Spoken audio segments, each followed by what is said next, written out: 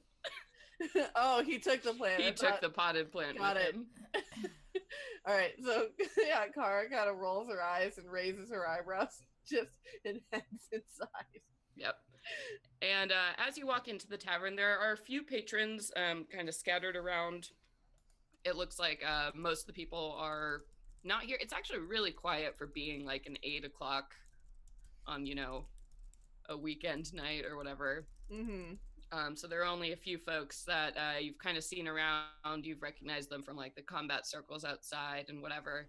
And then standing behind the bar, Dee isn't there. It's this this human woman who you've seen a couple times, like working the late shift. She's got like red kind of brown hair and like wears this like bright blue outfit and just sort of vacantly like washing a glass and like looking around. Yeah, Kara bellies up to the bar, like kind of like a seat that's like just adjacent to where she's standing, and it's like, I'll take a whiskey. It's been a long day. What did you want? Whiskey. Oh, The bottle. oh, okay, yeah, sure. And she like goes and kind of looks around, like she doesn't seem to know what she's doing, and puts a couple different bottles like up top, and she's like, any of those is great. Kara just goes behind the bar, and even though she can't read, she knows the words that the letters that spell whiskey. That spell whiskey. And finds the bottle. Like Braille. Exactly. Just takes it for herself. Okay. And sits back down. Don't Yeah. worry, honey. I got it. And the woman doesn't stop you. She's like, okay, cool. And then she's like fiddling with something under the counter. It's like this big silver bowl. And just promptly proceeds to ignore you. Great. That's exactly what she wants. She wants to drink in quiet solitude. All right. What did you grab for yourself? Oh, it was a really nice bottle. This is like some like 100-year-old aged shit. Oh boy. Yep. Awesome. So Kara just has a merry drunk time. Oh yeah. What's Kara thinking about? How's Kara feeling? Kara is feeling. She has some mixed feelings. She feels very conflicted about Arnadell and their relationship because she loves Arnadell like a sister, but is also like, nah, this is business. And like, let's be real, business comes first. And doesn't know how feels that, she like put all this anger out there at Arnadell and made some potentially irreparable remarks and wants to know how to continue but can't, and doesn't know how, because she's never been in this situation before, because her relationships tend to be very short with other people. Yeah. It's just like, I don't know. Yep. I don't know. And so we drink. And so we hope to figure it out. All right. And then let's jump back over to Saye. So you've been listening at the door for a while. So go ahead and give me a perception check. Oh my god. Don't throw your dice. Yeah, especially these ones. 14. Okay. So you kind of take your station by the door, and at first you're really like creep in and being sneaky and ready to run like if somebody comes out, but it's clear that they have a lot to talk about, the four of them. So they're in the room for a while. So you can't hear them super well, but they have a few different conversations that sound like mostly like military style updates of what's going on. So you hear Kristoff and Valerius filling in Rem and Rana about like the situation for the refugees and what Kristoff has been doing. You mentioned that that the Tsarina was contacted. There's some kind of negotiation to redraw the land, so the Bastard's Breach and the Elysium Keep will be considered in that old territory. and just a whole different policy that Rem doesn't seem to like, but Kristoff is like, no, secrecy is out. We can't do that anymore. And Rem is like, blah, blah, blah. And so talking about rebuilding and establishing the city, and then talking about the gnomes and how they're working on like more permanent infrastructure. And then, so that's mostly what they're talking about. And then the conversation, how long do you want to stay at the door? I'm actually really satisfied to hear the updates of the Sisters of Sorrow and the refugees there.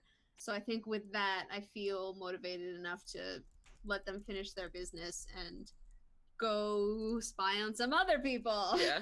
So it's very clear that they are just like, they're falling right back into like, a lot is going on at the keep right now, and they haven't had each other in the same room to update for a while.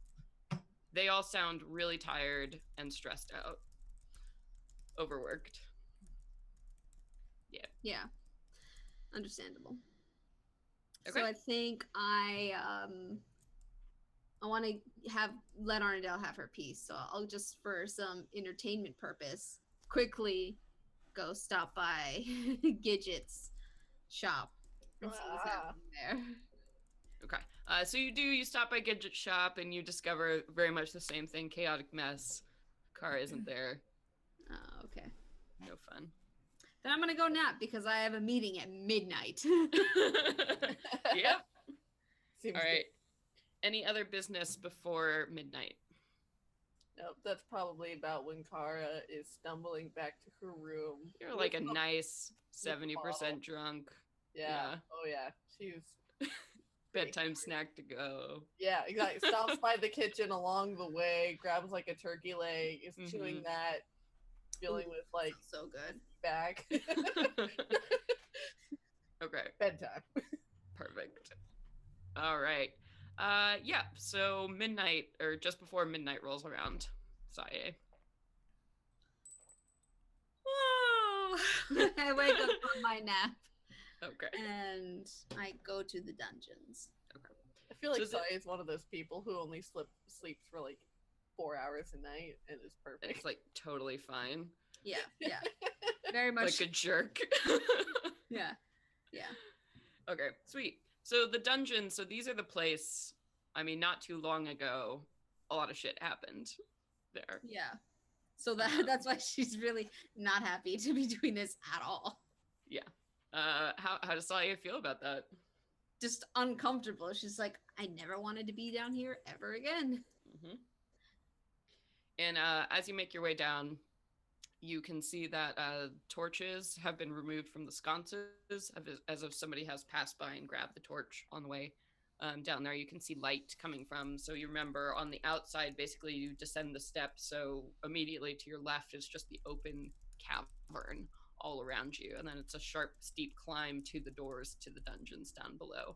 You can see orange light coming from inside of there. Are the ceilings very high here? Yes, in the cavern, outside. Yeah, wherever I am going. Can I just kind of flutter lazily down? Oh yeah, absolutely. So I mean, this is prime flying, because imagine the fortress itself is on like this little island kind of in the center. Ooh. Oh, you cut out. You done froze. It's so frozen. Queen Elsa over there with the crown. Crown of inspiration. No, am I frozen? Okay, now you're no, good. not now. Okay. You're good. No. All right. So great flying in the cavern. But so you make your way down the stairs, floating as you do, gliding, if you will.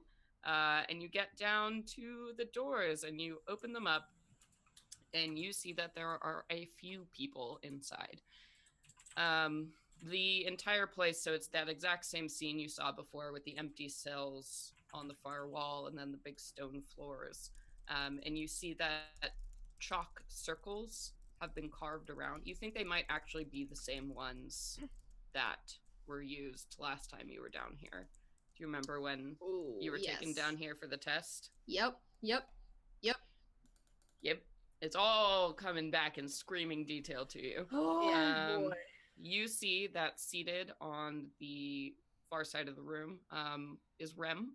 Uh-huh. She's kind of like slumped in a chair, still looking pretty weak from everything that's happening. You see Vlad is standing in one corner of the room, just sort of presiding over everything. And you see that in his arms is what looks like a bundle of fabric at first, but then you take a second look and you see it's the emaciated body of Isolde. Oh fuck. And on the far side of the room is Rana, and he has like set up a table in front of him, and you can see that unrolled on the table is like this leather sheath that is full with 7 different bells of varying sizes lie in order on the table, lovingly laid out. So you walk into the scene, and She like falls to the floor a little, like just barely catching herself as she lands. Madam, are you all right?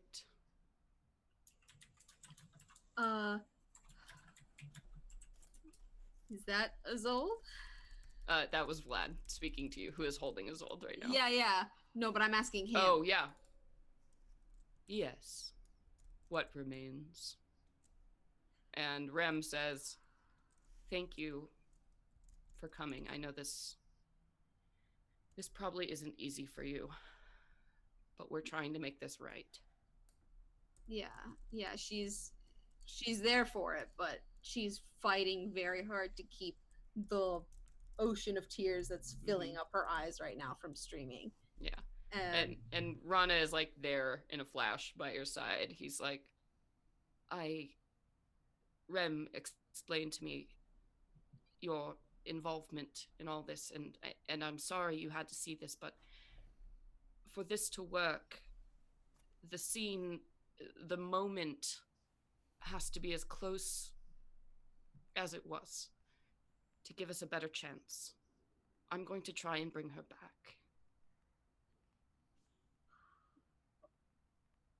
What? How could you do that? And Rem and Rana look at each other again.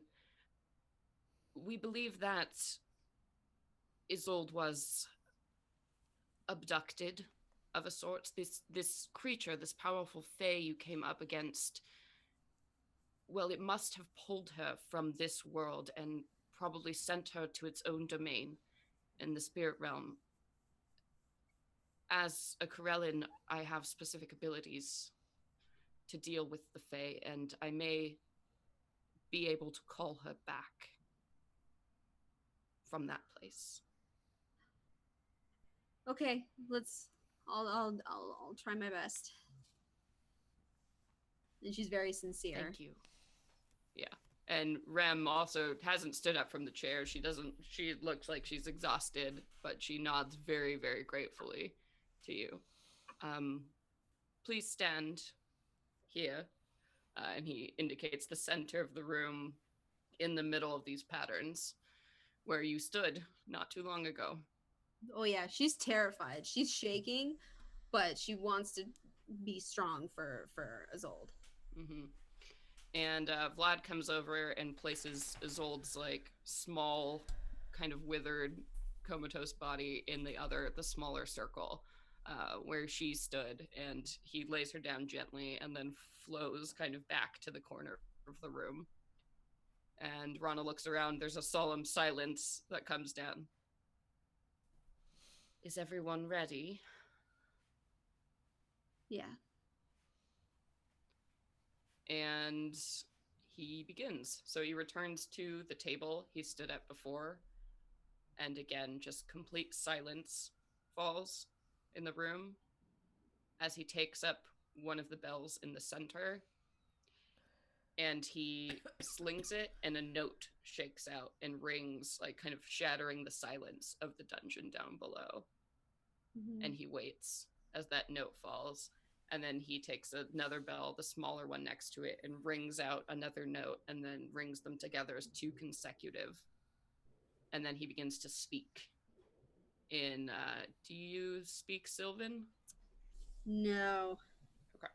So he begins to speak in a language that sounds like if the whispering of trees was a language, it would be this one.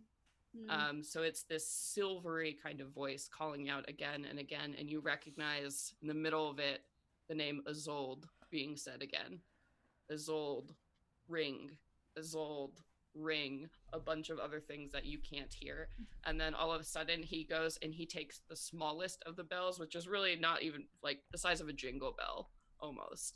And as he rings it, he does it rapidly in a very, it's very rhythmic and like practice, whatever the hell he's doing. And as he does this, this clear note begins to ring out, and you feel yourself, like everything in you starts to vibrate. It's like your blood is singing, and you find that you feel compelled to walk towards him. Like you find your feet just start moving of their own accord until you're bumped up almost like on the edge of the table as he's ringing this bell, and everybody else in the room is just like watching this as it's happening, and your blood is on fire, and all of a sudden the ringing of bells comes from around, and you begin to hear a gasping sound coming from the huddled mass on the floor. And you hear kind of a strangled croaking. You think it would be a scream if it had enough power left. And the body of Isolde kind of racks and shudders, and then there's a coughing, and suddenly Rana claps his hand over the bell in silence, and you feel your feet stop moving, and the compulsion ends. And everybody kind of collectively breathes. And Isolde begins to cough on the ground and move. And you see Rem flings herself out of her chair and throws herself on the ground towards Isolde, as you see now Isolde's head is sort of like lolling back and forth, but her eyes open. And Rem is just like, thank God, I thought I lost you. And Isolde's like, you got me back. And Rem's like, I will always find you, Isolde. And she leans down and grabs her face and kisses her very deeply as she just holds her in her arms. And Isolde starts sobbing and crying and saying, it was horrible, it was horrible. Oh. And at this point, the two are just completely consumed by each other. And Rana just shudders and like falls kind of on the table, exhausted. Well, I guess it worked. And he starts just packing up his little bells one by one and rolling. And the two women on the floor unashamedly like crawling and like holding each other. And do you want to get out of here?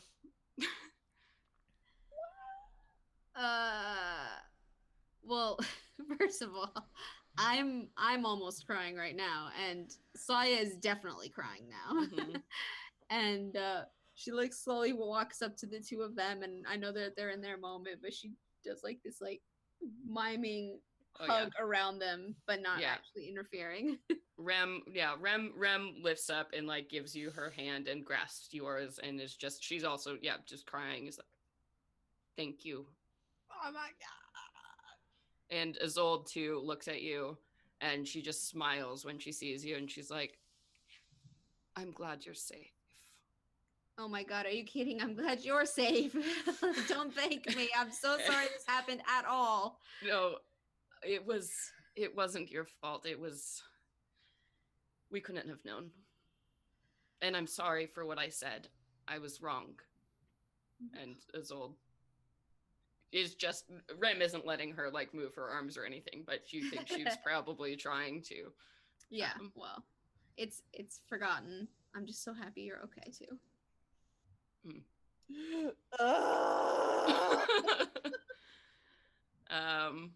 Yeah, and so they are just weak on the floor together, so they're gonna probably be here a while. Yeah. Okay. After a long dramatic sigh, I walk out. Okay. And Rana follows closely behind you. So, how are you? That probably wasn't easy. I'm a lot better now, actually. It really wasn't, but I'm so glad that you asked me to come. She I'm glad we got her back. She's a good person, and no one deserves to be trapped where they don't belong. No, definitely not. Thinking about her father. Oh, feelings. Okay, and he just kind of quietly follows you back up. What would you like to do at this point? Now that she's awake, she's definitely woken the fuck up now. She just kind of wants to go for a morning fly, early morning fly, and just like get the cool night air on her face. Okay. And Rana says, "Well, I'll see you around." Sure, if you're too exhausted to join me. Oh, well, I would love to. I just didn't want to intrude on, you time.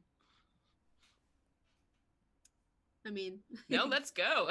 And he takes the silence as assent and begins to soar off. Yeah. Just holding his bag of bells under his arm. Okay.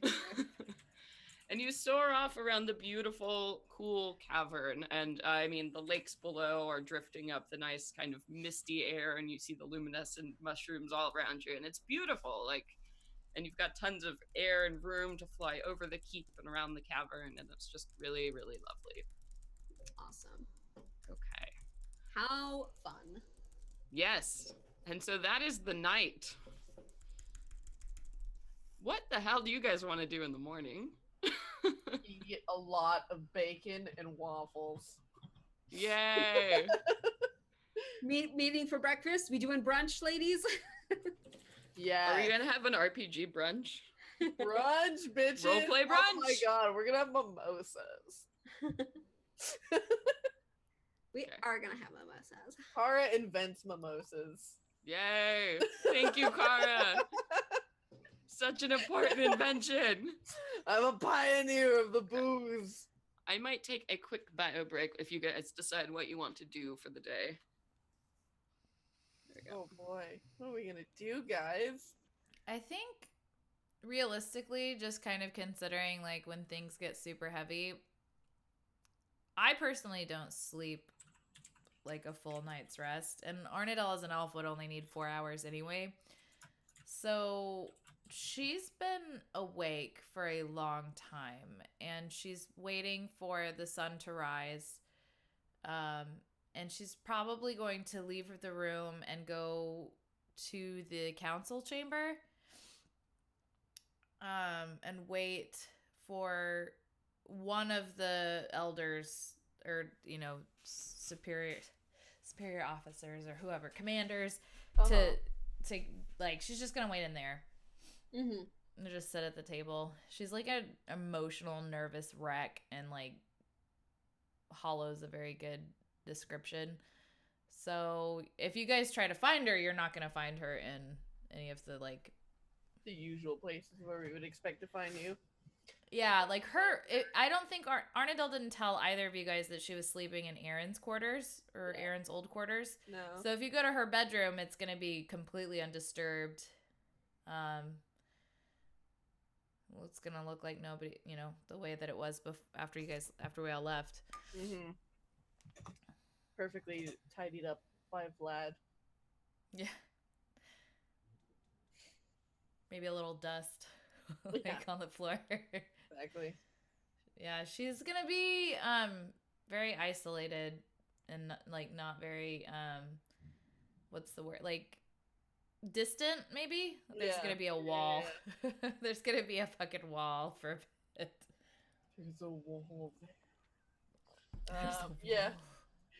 I love that movie. It's so good.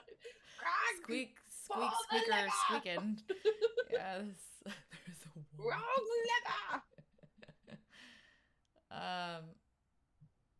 Yeah. I don't know. It sucks. I think at one point, Kara.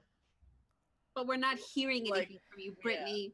Yeah. Kara at one point much, much later in the day, we'll probably try and poke around and find you. Yeah. But not till after a couple of drinks. I mean, this is a Yeah. podcast. Yeah, I mean, it does, just considering like first thing in the morning, if you guys like go for breakfast and you get, like I said, you guys don't know where she slept. So if you like poke your head in her room, she's not going to be there. She's not going to be anywhere today. But yeah, she's basically waiting patiently for Rem, Kristoff. She really wants to speak to Rana and Valerius. About what? Specifically. Well, you know, like Arnadale's like way smarter than I am, right? Like she's very, very, very, very smart, and Brittany's like average intelligence. So she Also would smart. probably be able to like put together all of these things. Like she has this bell now and was able to banish a fey creature, so she's definitely gonna want to talk to Rana about that. And Valerius has made a few comments, very side passing comments about her being a warlock, like her abilities, in previous episodes. So she's and Valerius is like the head wizard, right? So she's gonna want to like consult with him. Yeah. Okay. Makes sense. Okay. I think breakfast sounds good. Yes. So we determined that Kara and Sai are going to go to brunch. Arnadale woke up very, very early because she only needed 4 hours and didn't meditate that well to begin with. And I have gone to the council chamber because I want to try to find Rana and Valerius. Mhm. Just like wait and brood. Brood. Okay. Yes. Sure. Yeah, so Arnadale, pretty early on in the day, Kristoff rolls into the council chamber, and he walks in, and you're just like sitting brutally at the table.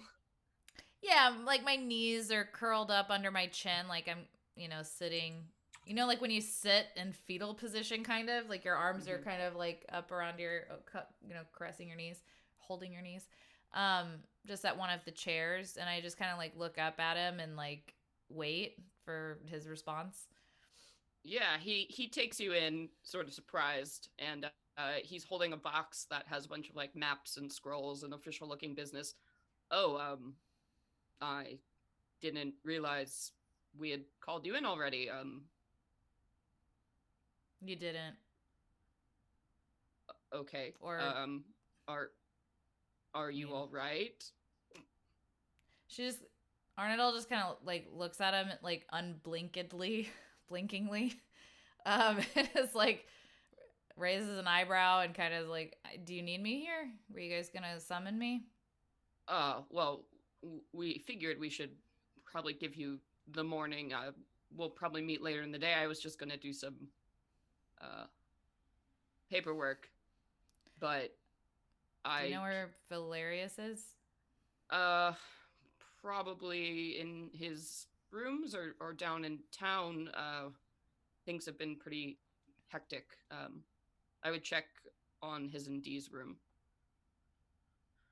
Arnold's like really uncomfortable at the idea of knocking on his like personal chambers doors. So she just kind of like, is it okay if I just go to his library? Does he keep that locked? No, it's nope. Just Okay. go through the middle sister. She kind of just like rolls out of the chair, like goes over. He's confused because he's like he puts a hand on your shoulder, like as you're like, are you actually all right? You can talk. I'm not as good as Rem at this, but if you need anything, I'm always here for you. She kind of gives like a semi grin, like when you're fucking pouting really hard and it's like really hard to smile, and you're just like, she just kind of pats his hand and says, thank you, Kristoff. I don't really have many words right now, but when I find some, I'll definitely share them with you. Perhaps you should go spend time with your friends. We need not always be so involved in business. She thinks about like Arnadale doesn't, of all the people in the world, that's the people, the last people she wants to see right now, because she's like ashamed. You know, like those are the people that she cares about the most out of anybody in the keep. She like those are the people that she is most loyal to, and she feels like she's let down in the biggest way. So she'll probably like obviously to get to the library, she's gonna pass the tavern, right? Like, do you have to go through the? I don't remember the layout. We have to like. Yeah, so it's in the Middle Sister Tavern, and then there are a set of doors that lead off to the personal quarters where Dee and Valerius stay, which is attached to like the kind of like the general store area that Valerius runs that has his personal library. Everything. Okay, yeah, she's gonna go to the library and try to look up things on like Dendar and like like I don't know, all the stuff that she thinks that is happening. She's gonna like try to research for herself, because that's the only thing in the world that's gonna make her feel better until Sure. like Valerius or wakes up. Yeah. Yeah. So you get in there. It's unlocked. And you start looking at like kind of the personal connection and pulling books off the shelf that you think are relevant. And after a while, a door on the other side of the room does open up, and a very frazzled looking Valerius sort of comes out. His robes have been like thrown on hastily, not in his usual pomp and circumstance by any means. He's like, "Oh, can I help you with something?" She kind of looks up to him, and she's like trying to fight back tears, and she's like, I need your help. Of course. Just one moment. Dee, would you want? And you hear like clattering from behind, and Dee also like comes over and kind of like sticks her head out, and she's also like in the process of getting ready, like a toothbrush is hanging out of her mouth. Oh, She's yeah. like, "Oh, yeah. Are you all right? Never mind. I'll let you two. I'll just get out." And she runs back and gets her bag, and then kind of like kisses Valerius on the cheek and like heads out to go do whatever she was doing. Yes. So okay, what did you need? Well, I'm sure you're filled in on the most recent events. Yes. Yeah, so what's up with that? I need help. Yes. Well, where do you want to start? Well, I want to start with, do you believe me when I say that I didn't know what was going on? Absolutely. Because there's a lot that don't believe me, and I'm not a liar. I know.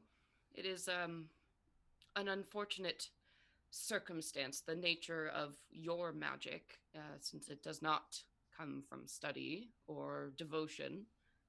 It is truly like signing up for a magazine subscription.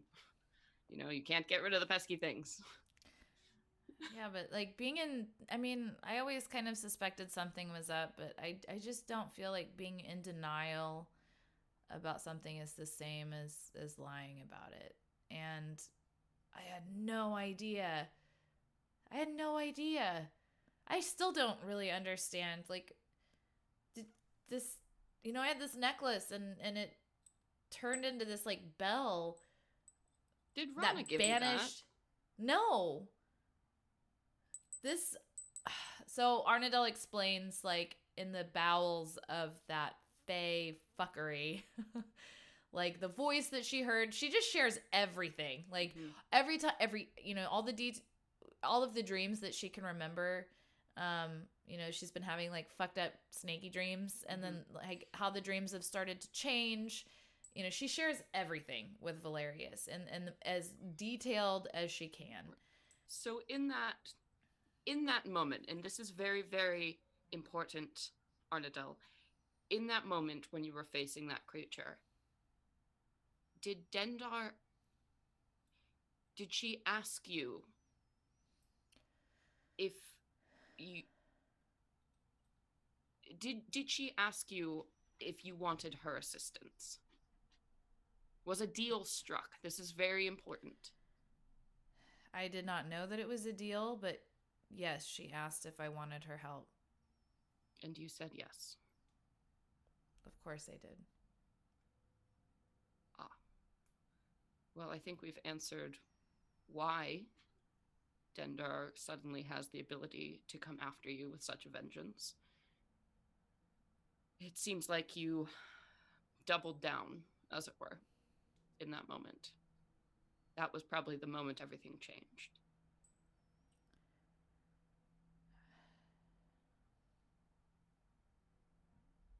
That is how these things work. These creatures, these patrons, prey on the needs of those they take. They wait for the opportune moment, and when it arrives, they take it, and you dig yourself deeper and deeper until they come to collect. I didn't want any of this. Like, I mean, I know that doesn't mean anything, but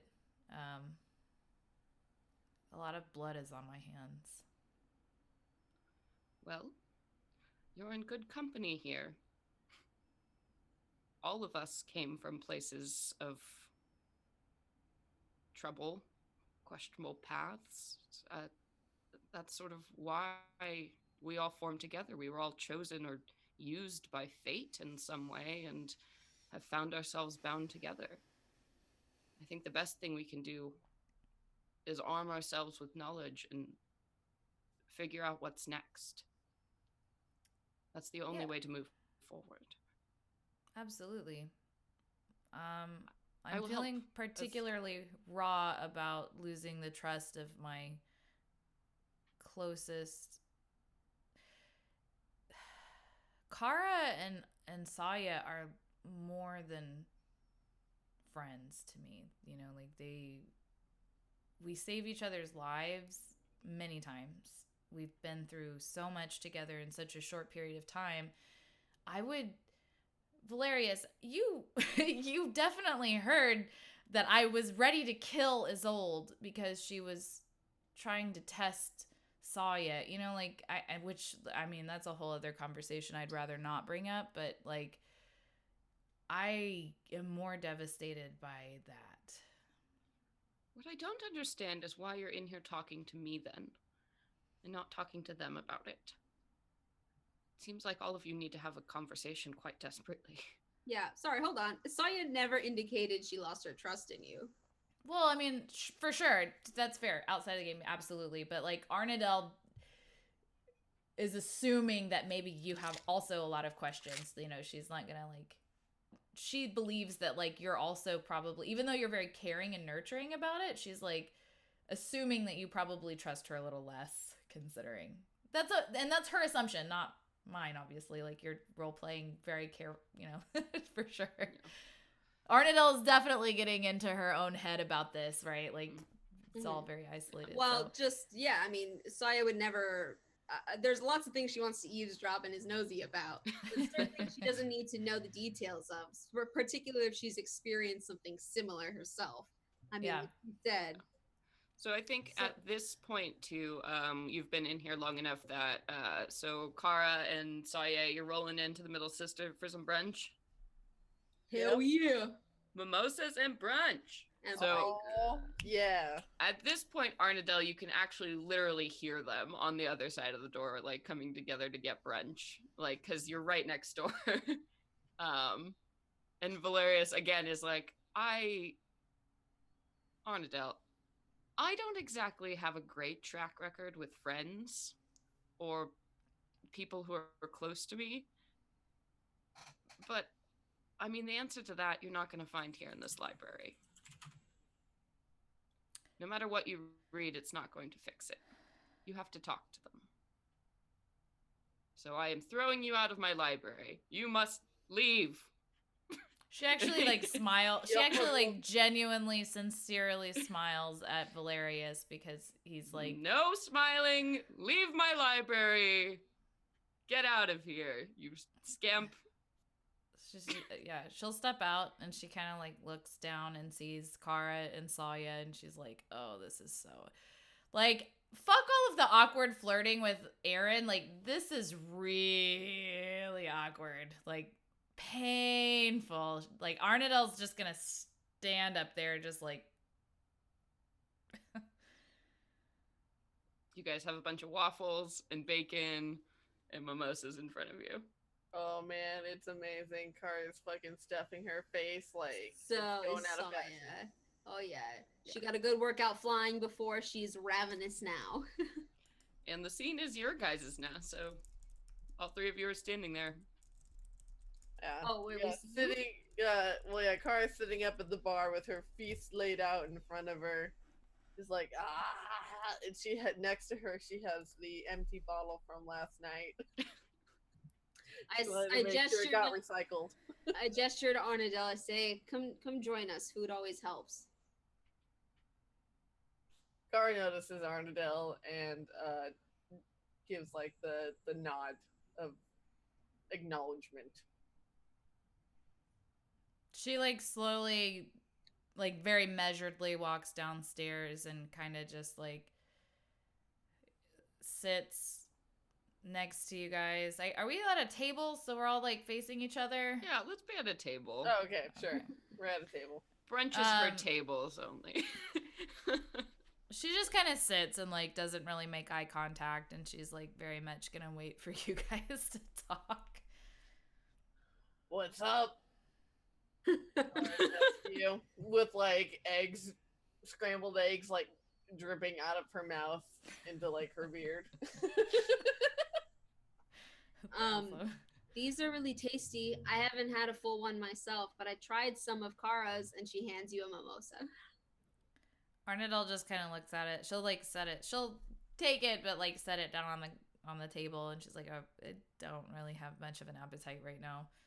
Thank you, though." You gonna eat, or you just gonna sit there and look like a weirdo? She kind of looks at you and like takes a sip of the fucking mimosa and like puts it down. Kara smells at you. Arnadel's been waiting for that. She's like tears just immediately well up in her eyes and she starts to cry, like ugly cry. Like, you know, like trying to hold it in because she doesn't want to make a scene in the tavern. Or that like kind of like huffing cry. You're like, cry. Yeah, but like holding her breath and her cheeks like blush because like she, you know, all the blood pressure from from crying and trying to stop it. And she just kind of like grabs a napkin and like puts it up to her face and she's like, "I'm so sorry." Kara glugs down the rest of her mimosa and then fills it back up with like the carafe that's sitting there. It fills it back up and then chugs that down. And then she puts her hand on your arm and lets it like kind of thump there. And she looks at you. She like tries to look at Arnie like dead in the eye. Like, listen, I know I said a lot of things, and I'm sorry I'm a little rash to judge. That's something I'm working on, but you know, we were all in a lot of danger, and I was worried about you being in a lot of danger. And I worry about you being in danger in the future, and I don't know all what's going on, and I don't know everything that you know, but I am here for you because I am your friend. She goes like this and says, "She loves you." Yeah. Arnadel Translation. smiles at Saya and then like gives a fucking massive bear hug to Kara and is crying very hard and in between like, you know, like not sobs, whatever's less than a sob, but breath, heavy breathing, I guess, is trying to say, "I'm so." Relief. yeah, and Arnettel's like, I'm talking into your bushy hair, and she's just explaining like, I'm so sorry. I've been thinking about what I remember what you told me about your family. I didn't consider that. I understand why you Yeah, don't. we all got baggage we gotta deal with. I would never, ever, ever let something like that happen to you again, Kara. I would sacrifice myself before letting whatever entity owns my soul reach you. And she turns over to Saya and she's like, and you too. Oh, you've already shown me that. I know. Kara's getting a little misty-eyed. Saya's trying to be the happy one to like keep things from getting too sad and be like, we can come out of this and let's smile while we talk. And she like squeezes your hand because like I'm assuming that's on her shoulder or like we're hugging at some, or whatever. She like squeezes your hand and she looks at both of you guys, and particularly like Nassim, I hope Arnadel's like not lack of like eye contact with you. She feels your support and love. You know, she knows that now you're with your words. She knows that you've like been supportive, but like Kara's hurt with her past. She wants to be very delicate with, right, and really address that. So she's making really hard eye contact with Kara, and she's like, "Are we cool?" I mean, I know there's a lot to stitch together, but you want to do that? Let's fucking stitch some things. There's anything I've learned from being a mason, it's that sometimes you don't get rocks that fit together too well. So you gotta grind up the mortar to hold them all together. Arnadel's like, yeah, that makes sense. Sure. Right. Yeah. And then we all burst out in laughter, like in that last scene of Lord of the Rings when Frodo wakes up and we're just laughing and there's sunshine. For about 10 minutes, yeah. And everybody's Food. getting mimosa drunk and Yeah. everything's Yes, doing great. drunk. Arnadel grabs a waffle and eats the whole thing. Yay! Oh, healing power of waffles. It's so real. It is. It is. Oof. And in the middle of your brunch, you know, everything's going great. The door to the Middle Sister Tavern swings open, and a small boy who you recognize as being one of like the orphans that was in the big mass before. He's got like flaming red hair and just freckles and these bright green eyes. He strides really boldly up to your table. He's like, "Hey everybody, I'm Fred, and you have a message." That's cool, Fred. Oh my god. Kara's, Okay, like, Fred. shrugging, like, Well, throwing her hi, hands up, Fred. like, And what? you hear a voice from, now, young Frederick, that is not how we introduce ourselves properly when delivering a message. And Vlad, like, appears right behind, and Fred's like, and he, like, rolls his eyes and looks up at Vlad. "My name is Frederick, and you have a message. You are invited or whatever to the council." And Vlad's like, no. You are summoned to the council chambers for a meeting whenever you finish this. Whenever they finish brunch, Frederick. Yeah, brunch. So we've got maiden mail. Is that what you're telling us? Oh god. The kid goes, "Ha!" Yeah, you got my joke. And Vlad just hangs his head sadly. Come, Frederick. Good job.